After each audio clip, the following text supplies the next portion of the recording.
आप सभी को प्रेज द लॉर्ड, जय मसीह की। आइए अपने दिन की शुरुआत परमेश्वर के वचन के साथ करें। आज का वचन लूका 6 और उसका 38वां पद। इसमें लिखा है, दिया करो तो तुम्हें भी दिया जाएगा। लोग पूरा नाप दबा दबा कर और हिला हिला कर और उभरता हुआ तुम्हारी गोद में डालेंगे, क्योंकि जिस नाप से तुम नापते हो उसी से तुम्हारे लिए भी नापा जाएगा। प्रियो, मसीही सेवकाई अपने आप में एक अद्भुत आशीषों की सेवकाई है, क्योंकि इसमें जो उदारता से देता है वह उदारता से पाता भी है। परंतु प्रियो, हम अपने सारे लेन देन में कितने सच्चे हैं? क्या हम अपने कार्यालयों में, बिजनेस में, अपने सहपाठियों, पड़ोसियों और मित्रों के साथ अपने सारे व्यवहार में सच्चे हैं? क्या हम दिल से कह सकते हैं कि हमने कभी किसी के साथ छल नहीं किया और कभी किसी को धोखा नहीं दिया?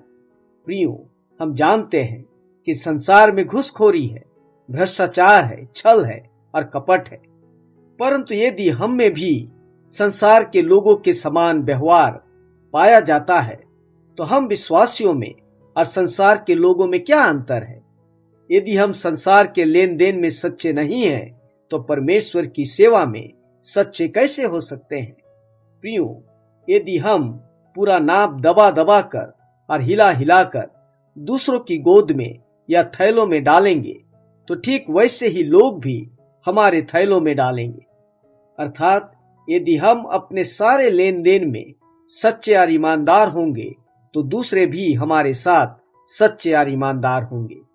परंतु यदि हम अपने लेन देन में धोखा और छल करेंगे, तो निश्चय ही दूसरे भी हमारे साथ धोखा और छल करेंगे, क्योंकि जिस नाप से हम नापते हैं उसी नाप से हमारे लिए भी नापा जाएगा।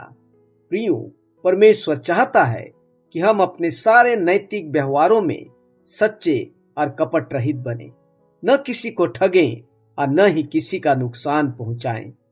हमारे किसी भी कार्य और सेवा में किसी भी प्रकार का दाग नहीं होना चाहिए।